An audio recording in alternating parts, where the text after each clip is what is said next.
Bismillahirrahmanirrahim. Sekarang kita lanjut ya. Sekarang kita lanjut ke self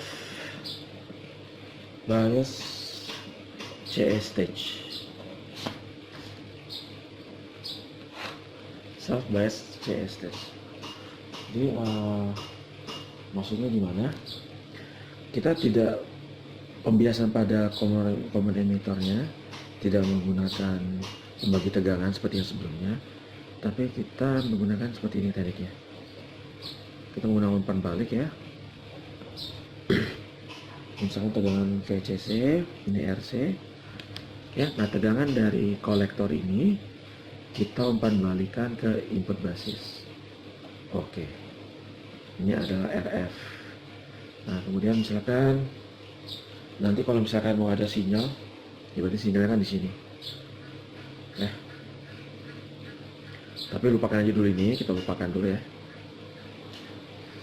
Nah, sini berarti sini sekarang adalah menjadi tegangan VB ya, tegangan basis ini. Ini outnya tetap ya di sini. V out, nah, V outnya di sini. Oke, jadi arus nanti di samping dia arus IC ini juga ada yang masuk ke sini ya. Kemudian ada juga yang ke sini ya, juga yang ke sini. Kalau di sini jadi IE kan ya, berarti nanti ada tegangan jatuh di RF, yang positifnya sebelah sini, negatifnya sebelah sini. Nah, ini bisa kita katakan sebagai negatif feedback. Jadi output dikembalikan ke input ya, output dikembalikan ke input dengan polaritas yang berbeda, batas negatif. Jadi pengganti pembagi tegangan yang di sini yang sebelumnya ya, yang R1 R2 itu kita ganti dengan RF yang dihubungkan ke kolektor atau outputnya. Oke, nah ini rangkaian ini itu lebih stabil ya, lebih tahan terhadap perubahan VCC. Jadi lebih tahan terhadap perubahan VCC. Sekarang kenapa kok dia lebih tahan? Coba kita lihat. Anggap misalkan VCC itu mengalami perubahan 5%. VCC anggap mengalami delta VCC sebanyak 5% ya. Oke, anggap mengalami 5%. Kalau yang waktu pembagi tegangan sebelumnya kita udah belajar, maka tegangan sini juga akan berubah 5%. Oke. Nah, akibat tegangan sini berubah 5%, ya yang sebelumnya ya, yang gini. Yang gini ya. Tegangan perubahan 5%.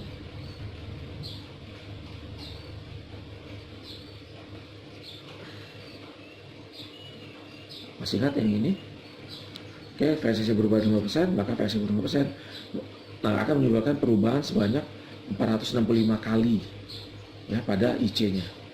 Jadi misalkan kalau awalnya IC-nya adalah 1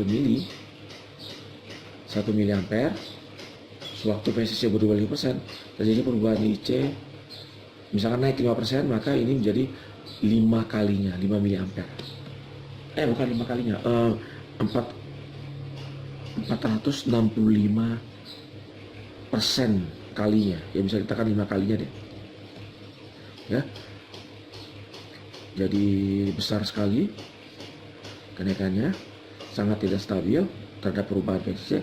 Tapi kalau ini kita karena umpan balik, walaupun ada perubahan VCC kenaikan 5%, anggap ya kenaikan 5%, ini VCC nya naik 5%, naik sebesar 5% ya. Nah, karena naik 5%, maka otomatis tegangan sini naik kan ya. Tegangan sini juga naik. Karena tegangan sini naik dan ini berasal dari sini, tegangan RF, maka tegangan VB ini juga naik 5%. Ya, kalau ini naik, maka tegangan ini juga naik kan. Tegangan ini juga mau naik 5%. Nah, kemudian jika VB naik 5%, otomatis VBE juga naik 5%. Ya kan? Kalau VB naik 5%, otomatis apa? Arus IC semakin besar kan? Arus IC semakin besar, tapi V out-nya tegangannya malah turun gitu. Ya kan? Saya ulangi ya. Tadi ini naik 5%, otomatis ini naik 5% juga kan? Pengen naik 5%, ini naik 5%, ini pengen naik 5%. Karena ini pengen naik 5%, ini juga pengen naik 5%. Karena ini pengen naik 5%, maka VB juga naik. VB juga naik sehingga harus IC naik. Kalau harus IC naik, otomatis tegangan LC naik. Tegangan LC naik, maka V out-nya turun. Ya kan? Yang tadinya pengen naik, karena ini naik, ini jadi turun. Sehingga apa? Terjadi self correction. Ya. Sehingga VC tidak jadi naik. Gitu. Jadi walaupun terjadi perubahan ini tidak jadi naik, sehingga otomatis ini juga tidak jadi naik. Oke, tidak jadi naik. Sehingga apa? IC-nya stabil, V out-nya juga stabil. Setidaknya lebih stabil daripada sebelumnya. Jadi sekali lagi terdapat self correction. Oke ya. Satu bisa kita simpulkan ya, bahwa perubahan VCE ya dilawan oleh BZT-Q, dilawan oleh transistor ini. Waktu ini mau berubah, dilawan oleh transistor ini. Misalkan ini mau turun, transistor malah pengennya ini naik gitu. Waktu ini naik, transistor pengennya ini malah menjadi turun. Kenapa? Karena ada umpan balik itu. Ya seperti saya jelaskan sebelumnya. Nah itu juga kita pandang dari perubahan VCC. Nah sekarang misalkan kita lihat lagi ya, coba kita analisa VB ya. Kalau misalkan kita gunakan ini ya, KVL, VB ini adalah tegangan VC ya kan, dikurangi tegangan ini kan, ya enggak, tegangan ini. Jadi gini deh, berapa sih tegangan ini VRF? VRF tegangannya adalah tegangan VC dikurangi tegangan VB kan, ya enggak, tegangan VC dikurangi tegangan VB. Nah VB tegangan basis adalah berarti tegangan VC, tegangan ini ya, dikurangi tegangan VRF. VRF itu apa? VRF itu adalah arus basis dikali RF. Ya kan? Nah, kayak gini. Oke, dari sini kita bisa lihat nih, dari persamaan ini, bahwa transistor kita ini tidak akan pernah mengalami saturasi. Kenapa? Dari sini kelihatan kan bahwa VB itu, ya VB tegangan ini ya, selalu lebih kecil daripada tegangan VC. Ya kan? Karena VC-nya dikurangin IBRF. Karena ada tegangan di sini nih. Sehingga sekali lagi tegangan VC selalu lebih besar daripada tegangan VB. Ingat syarat forward active region, VC selalu lebih besar, harus lebih besar daripada VB atau nggak sama dengan, ya kan? Dan VB lebih besar daripada VE. Dari sini dari persamaan ini terpenuhi ya. VB selalu lebih kecil daripada VC. Oke. Ya, saya tulis sini ya. Ini persamaan ini menjamin bahwa VB selalu lebih kecil daripada VC. Oke, sekarang kita lihat poin yang ketiga. Misalkan kita hitung arus kolektornya ya, arus biasnya, arus kolektor. Kenapa sih arus kolektor penting sekali? Ya karena arus kolektor penting sekali. Dari situ kita bisa tahu GM-nya, ya. Hitung IC ya. Kenapa penting sekali? Karena dari IC ini kita bisa tahu GM, kita bisa tahu RPI, kemudian apa lagi ya, GM, RPI, kemudian yang paling penting ini deh, GM, RPI ini ya. Nah, kita tahu bahwa IC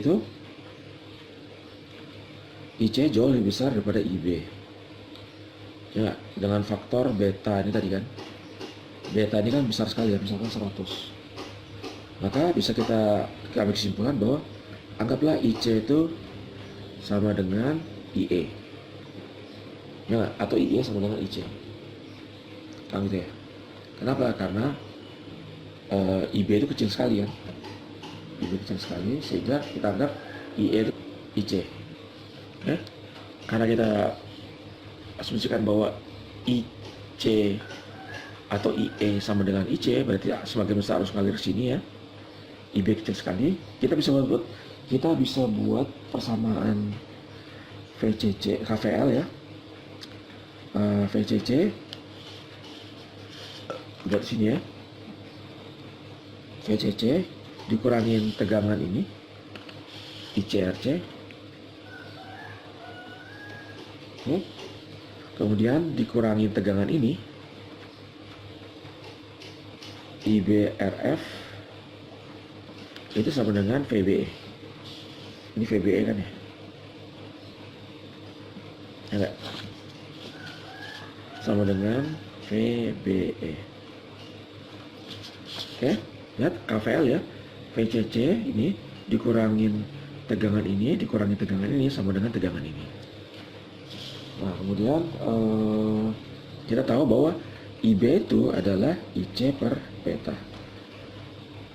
Nah, dari sini kita bisa buat persamaan baru ya, bahwa IC sama dengan VCC min VBE per RC plus RF per beta.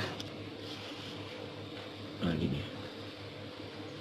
Ini dari persamaan ini ya, kita bisa memperoleh IC. Sekali lagi, kenapa IC penting? Kenapa harus bias ini penting?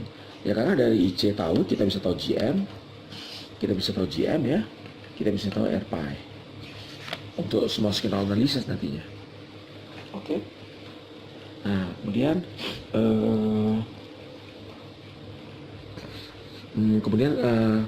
kita bisa gunakan asumsi ya. Kita asumsikan aja misalkan, tegangan VBE ini 0,8 misalkan. Misalkan kita asumsikan VBE itu anggaplah 0,8. Nah, kalau udah seperti ini kita bisa mencari kan berapa IC. VCC-nya diketahui, VBE 0,8, RC diketahui, RF diketahui, betanya diketahui kan, kita bisa tahu berapa arus biasnya. Atau ya, misalkan kita tidak pengen berasumsi berapa sih VBE-nya ya. Karena kalau kita berasumsi secara kasar gitu ya, melakukan pendekatan secara kasar bahwa VBE sama dengan 0,8, itu bisa saja kita lakukan ya untuk mempercepat analisa kita, sehingga kita bisa segera tahu gimana sih karakteristik dari rangkaian ini.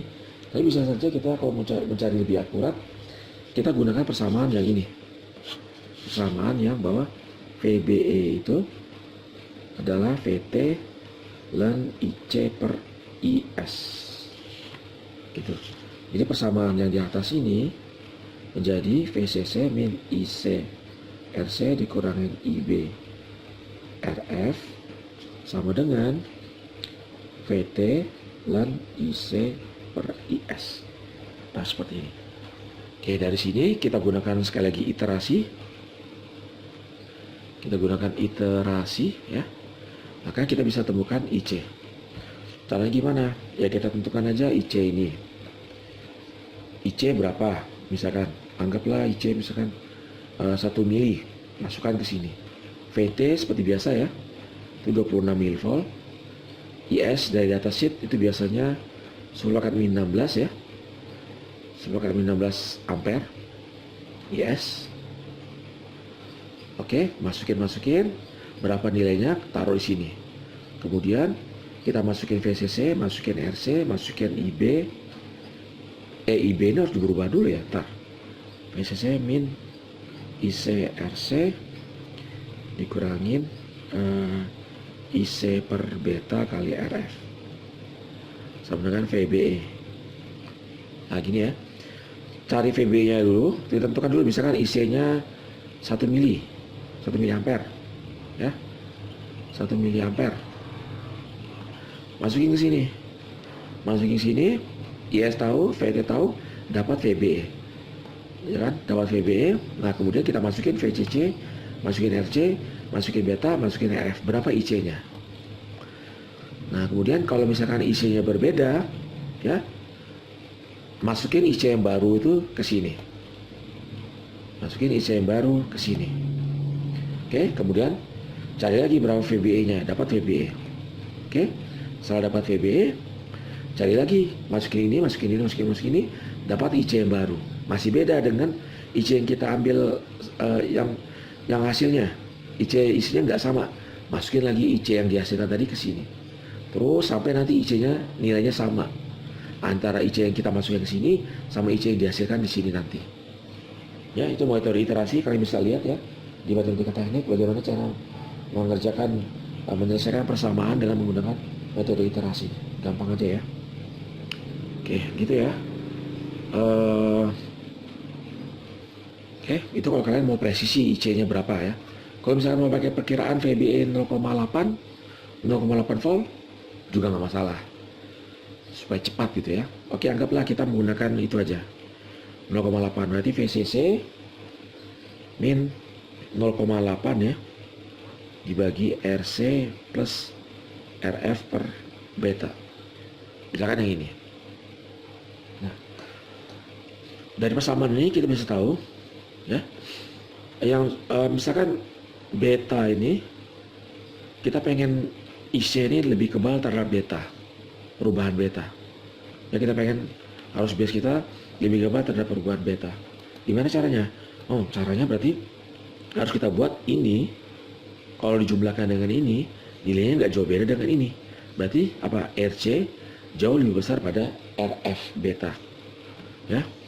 Jadi kita buat agar rangkaian kita lebih kebal terhadap perubahan beta, kita buat RC itu jauh lebih besar daripada RF beta gitu, sehingga ini kan nggak ngaruh jadinya, sehingga RC beta menjadi gini, RC kali beta jauh lebih besar daripada RF begitu ya.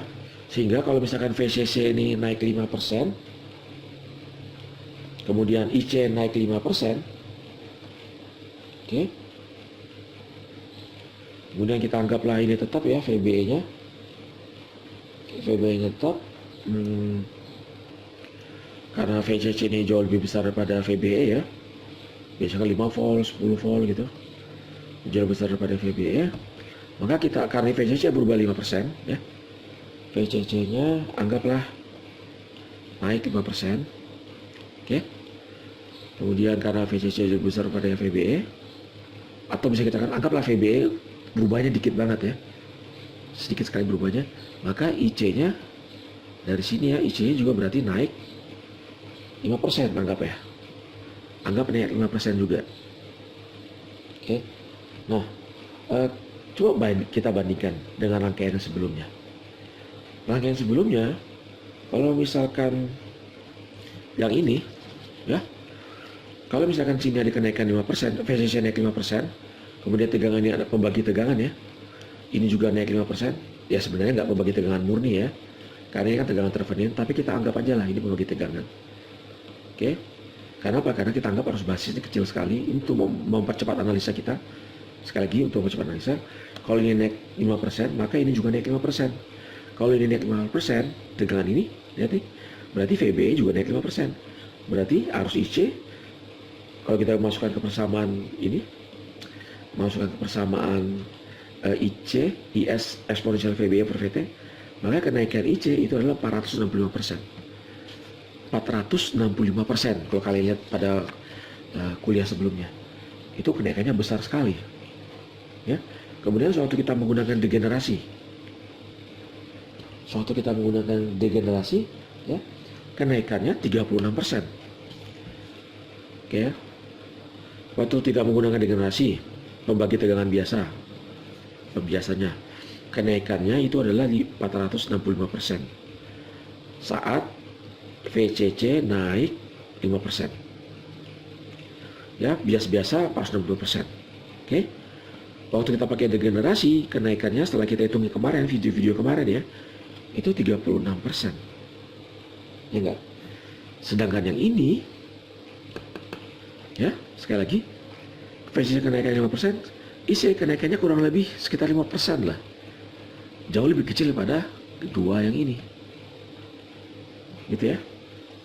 Sehingga kita berkesimpulan bahwa rangkaian salat bias ini dengan umpan balik RF yang ini ya, oke, tambah dari RF ini, rangkaian kita penguatannya menjadi lebih stabil, oke, menjadi lebih stabil ya daripada ya rangkaian sebelumnya.